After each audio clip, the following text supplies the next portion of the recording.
Bonsoir à tous et bienvenue à la une dans ce journal. Le procès d'Azoura Fall et Ousseynou Kairé touche à sa fin. L'heure de vérité approche. Les prévenus risquent la prison. Le parquet réclame une peine partiellement ferme, 3 mois d'emprisonnement. La défense contre-attaque, évoquant une action publique sans fondement. Le verdict est attendu le 4 juin prochain. L'onde de choc des audits Covid-19 continue de secouer l'élite politique. Sophie Gladimant, ancienne ministre des Mines d'Or, désormais en prison, accusée de détournement, elle devra répondre sur 1 milliard de francs CFA envolé, une affaire explosive qui relance le débat sur la reddition des comptes. Une réforme qui chamboule le marché locatif met le feu aux poudres. La CDC veut centraliser les cautions. Les agences immobilières crient au scandale. Les consommateurs applaudissent. Les bailleurs s'inquiètent. Un bras de fer qui révèle les fractures d'un secteur en quête d'équilibre. Enfin, accusés à tort, disent-ils, les vendeurs de viande nigériens montent au créneau face à la rumeur de viande de chat. L'association Aoussa crie à la diffamation. Ses membres réclament justice et exigent des preuves face aux allégations. Le scandale prend de l'ampleur et menace un commerce déjà fragile. Voilà pour les titres. Le développement, c'est dans un instant.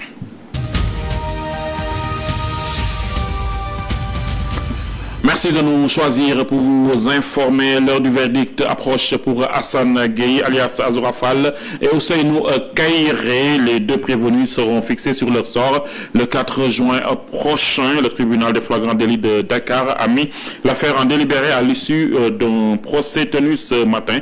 Le parquet a requis une peine de 6 mois d'emprisonnement, dont 3 mois fermes pour chacun des mis en cause, arguant de l'établissement clair des faits qui leur sont reprochés. Les avocats de la défense ont plaidé l'irrecevabilité de l'action politique en soulignant l'absence de plainte déposée par la partie civile. La demande est mise en délibéré provisoire formulée pour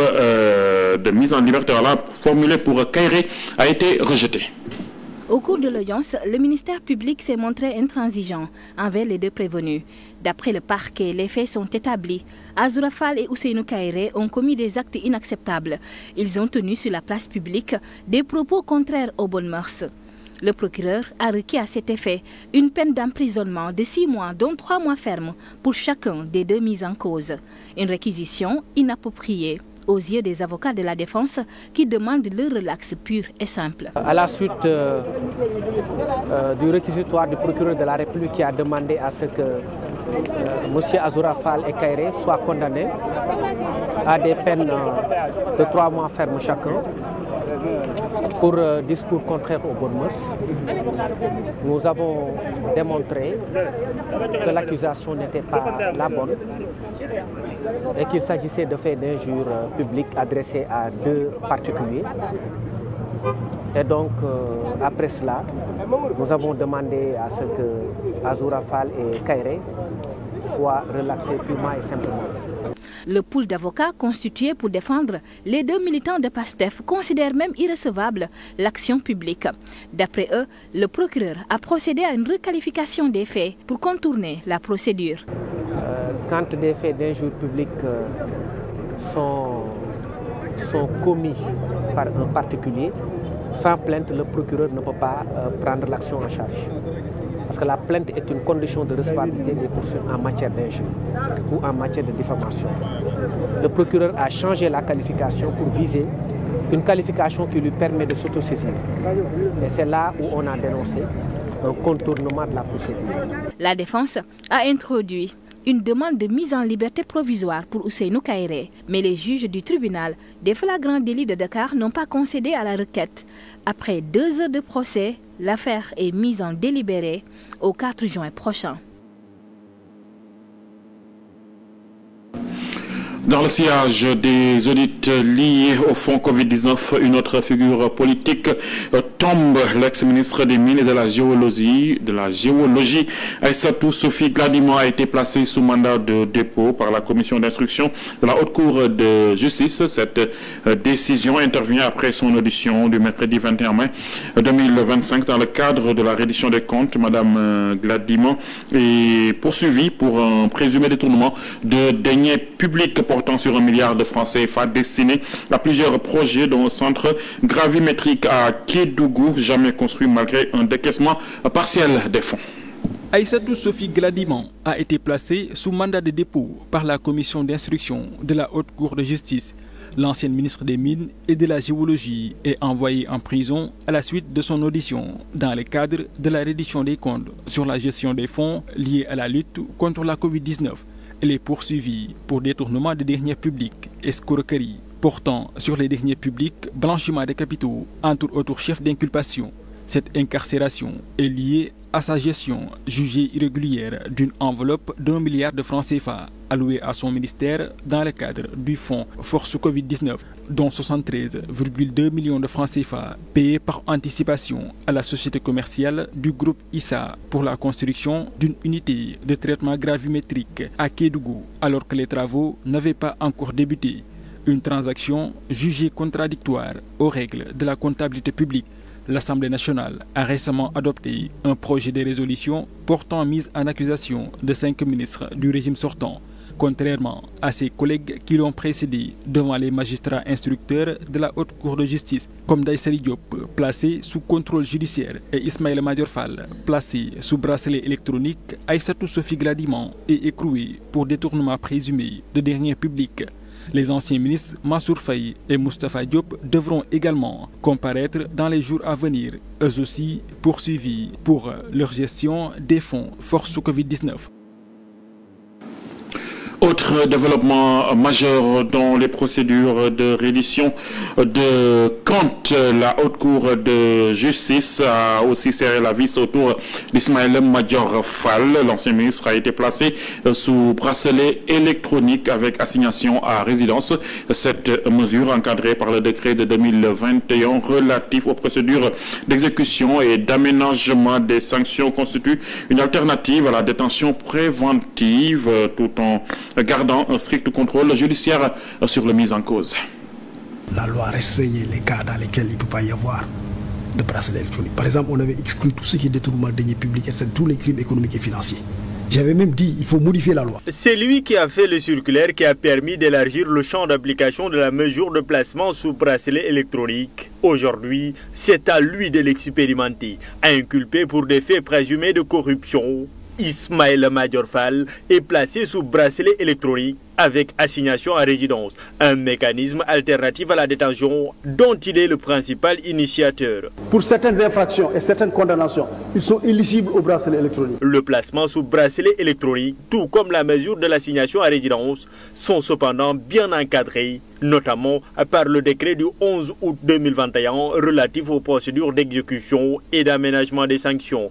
Selon l'article 22-2 du dit décret, l'ordonnance à assignation à résidence avec surveillance électronique précise la résidence dans laquelle la personne est assignée, ainsi que les jours et horaires d'assignation, les motifs pour lesquels la personne est autorisée à s'absenter de cette résidence. Le juge instructeur peut toutefois, à la demande de l'inculpé sans avis préalable du procureur de la République, modifier les horaires de présence dans les lieux d'assignation, tant que ça ne touche pas à l'équilibre de la mesure de contrôle, laquelle peut faire l'objet de main levée, soit d'office par le juge instructeur, soit sur les réquisitions du procureur de la République ou encore sur la demande de l'inculpé après avis du procureur. Cependant, la pose du bracelet ne peut être effectuée sans l'accord de l'inculpé.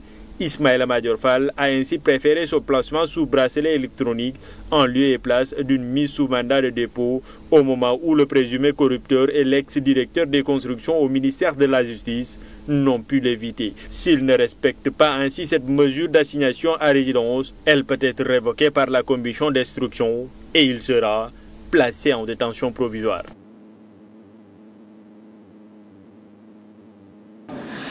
L'émotion reste vive après l'assassinat de Mamadou Samba Diallo, infirmier, chef de poste à Arafat, tué dans la nuit du 20 mai lors d'une attaque à main armée. En signe de protestation, les agents de santé du district sanitaire de Louga ont observé un sitting pour dénoncer ce qu'ils qualifient d'actes ignobles et lâches. Ils interpellent les autorités sur l'urgence de sécuriser les personnels de santé désormais exposés dans l'exercice de leurs fonctions, faute de réponse concrète. Une journée noire est annoncée ce vendredi avec une possible intensification du mouvement. Un travail de la santé vous le trouvez chez lui et vous l'assassinez froidement. Ça, je crois que c'est l'un des actes les plus lâches qui puissent exister dans la terre. Et un engagé de SUTSAS qui s'est sacrifié pour le SUTSAS, qui s'est sacrifié pour leur corps, les assistants, et partenaire pour le corps de la santé. Et en cela, cela nous fait profondément mal qu'un tel type nous quitte. Ce que nous réclamons, c'est la sécurité du personnel, qu'elle soit médicale ou paramédicale, surtout paramédicale. Parce que nous constatons que dans la hiérarchie, je l'ai dit tout de suite tantôt, que les ICP sont les gens les plus menacés parce qu'ils n'ont pas de protection. Ce que nous essayons, c'est de choisir un gardien qui puisse assurer notre protection. Ça, on le demande à tous azimuts. Nous sommes déjà en sitting et vendredi, nous allons rencontrer pour 48 heures aussi en journée noire.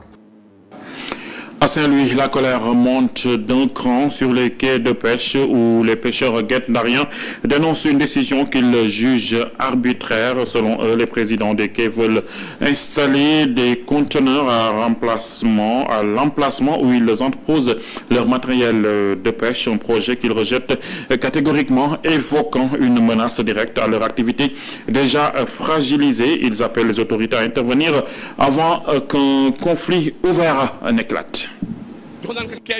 On lui a donné le quai, mais il a refusé. On lui a donné un autre espace, il a refusé. On lui a indiqué 2 autres endroits, mais il a encore une fois refusé. Il refuse tous les lieux qu'on lui indique. Et c'est ça le problème. Il veut nous arracher notre espace injustement.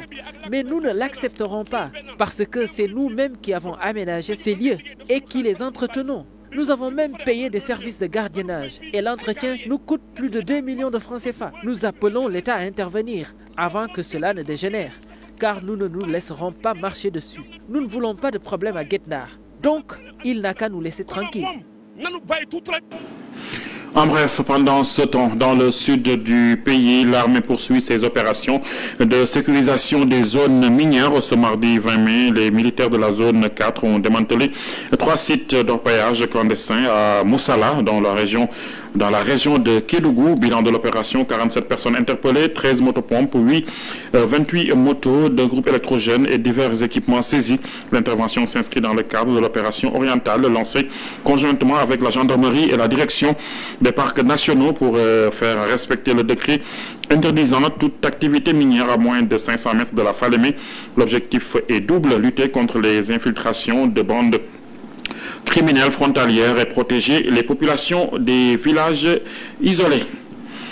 Sur le front du logement, la réforme de la Caisse des dépôts et consignations continue de faire débat. La décision de centraliser les cautions locatives suscite l'adhésion des consommateurs, mais provoque une levée de boucliers chez les agences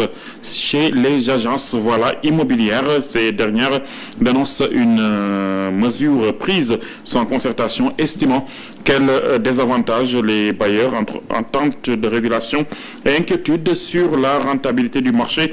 Le dossier divise. La Caisse des dépôts et consignations CDC engage une réforme visant à centraliser les cautions locatives. Les agences immobilières dénoncent une décision non concertée. Cette information-là nous a pris quand même de haut parce que entendant le DG faire des affirmations sur des composants liés à la location sans pour autant en parler avec les acteurs proprement dits, et ça nous a pris en surprise. Ce projet de réforme promet de transformer profondément les relations entre bailleurs et locataires. Objectif affiché, mieux encadrer les loyers, favoriser l'accès au logement et assainir un marché en tension depuis des années. L'Association des consommateurs salue une décision importante, aussi bien pour les bailleurs que les locataires et même pour l'État. Parce que cela arrange les 3 acteurs, ça arrange le bailleur, le locataire et l'État. Prenons le bailleur. Vous savez, quand le locataire s'en va, très souvent, ce qui est constaté, c'est que le locataire reste 2 mois sans payer, soi-disant pour consommer sa caution. Pour leur part, les bailleurs dénoncent la décision du directeur général de la CDC, soulignant une confusion des textes juridiques. Le DG a parlé de la caution, mais la caution, communément appelée dépôt de garantie, en fait c'est le dépôt de garantie qui est appelé communément caution, Ce n'est pas la caution qui est déposée chez un locataire ou bien chez le bailleur, c'est le dépôt de garantie. Et ce dépôt de garantie-là est régi par le Code des obligations civiles et commerciales. Ce n'est pas la première fois que l'État du Sénégal tente de réguler le marché locatif. En 2023, Macky Sall, président de la République d'alors, avait signé un décret visant à mettre de l'ordre dans ce secteur très complexe. 2 ans après, presque rien n'a encore changé.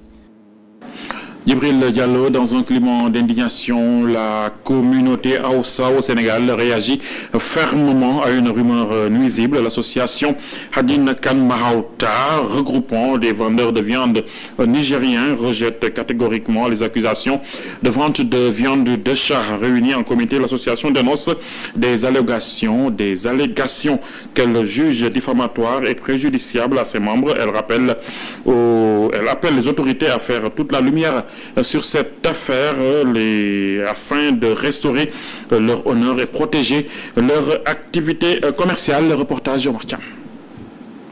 La polémique de la vente de chats a fait couler beaucoup d'encre.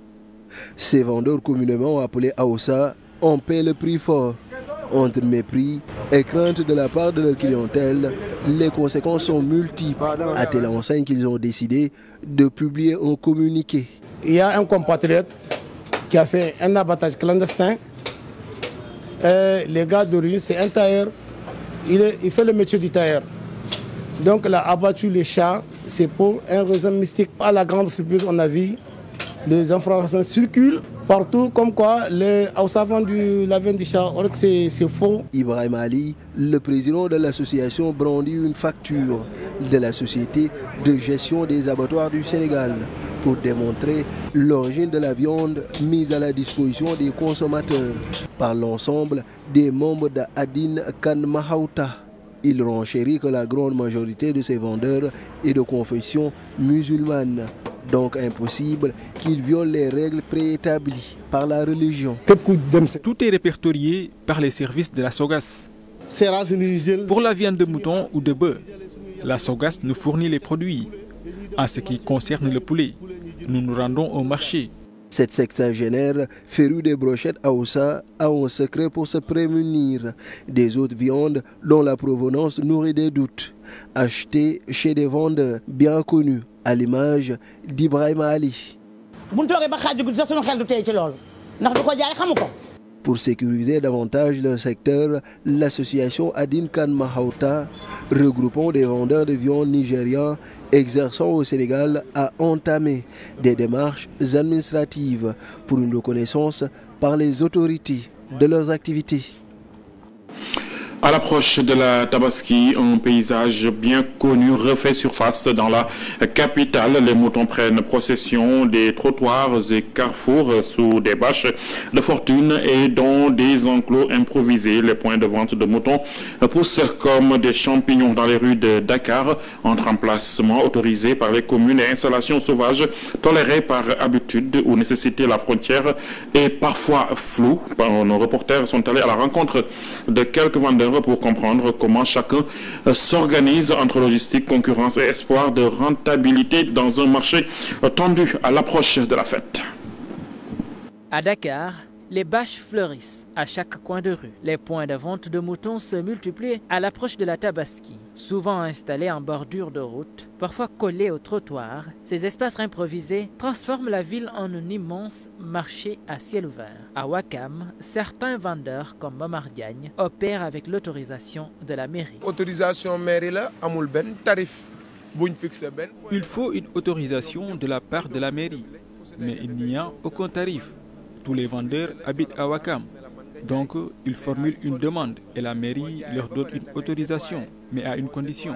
Nettoyer l'endroit après pour pouvoir l'occuper une prochaine fois. La prochaine fois, un cadre strict, mais sans souci de sécurité. Selon lui, l'organisation locale suffit. Nous n'avons pas de problème de sécurité de ce côté à Ouakam. N'empêche, nous veillons toutes les nuits pour garder les moutons et nous nous relayons pendant la journée. Plus loin, Mamadou Sen s'est installé sans autorisation, comme chaque année, sur un terrain privé. C'est un terrain qui appartient à un de nos voisins. On discute avec lui et il nous donne l'autorisation d'occuper le terrain et nous nettoyons après. Ils savent que c'est ce que nous faisons chaque année. Depuis des années, À Sacré-Cœur, Daouda Ngom, tout juste arrivé de la région de Bourg, s'est installé spontanément. Il a simplement saisi l'opportunité d'un espace libre. Je suis venu et je me suis installé pour vendre mes moutons. C'est la première fois que je viens à Dakar, mais pour le moment, personne ne m'a interpellé. Les ventes commencent doucement, mais les conditions restent précaires. Manque d'eau, aliments chers et un espoir, vendre à temps. Entre installation autorisée et occupation spontanée, Dakar s'adapte tant bien que mal à l'afflux de vendeurs pour la tabac. En défi logistique que chacun. Hors de chez nous, en bref, à N'Djamena, le climat politique reste tendu. L'opposant tchadien Succès Masra, ancien premier ministre et chef du parti Les Transformateurs, a été placé en détention préventive à la prison de Klessoum. Arrêté 5 jours plus tôt, il est poursuivi pour des accusations lourdes, incitation à la haine et à la révolte, constitution de bandes armées, complicité d'assassinat, incendie volontaire et profanation de sépultures. Ses avocats dénoncent une arrestation à visée politique dans un contexte post-électoral particulièrement explosif. À l'international, toujours le Togo passe en alerte sanitaire maximale après la détection du tout premier cas de pox. Le gouvernement a immédiatement déployé un dispositif d'isolement pour limiter la propagation du virus. Pendant ce temps, en Cisjordanie, la tension monte d'un cran à Jénine. Des diplomates étrangers ont été pris pour cible par l'armée israélienne. L'armée, pour sa part, affirme que le convoi diplomatique aurait dévié de l'itinéraire initialement autorisé.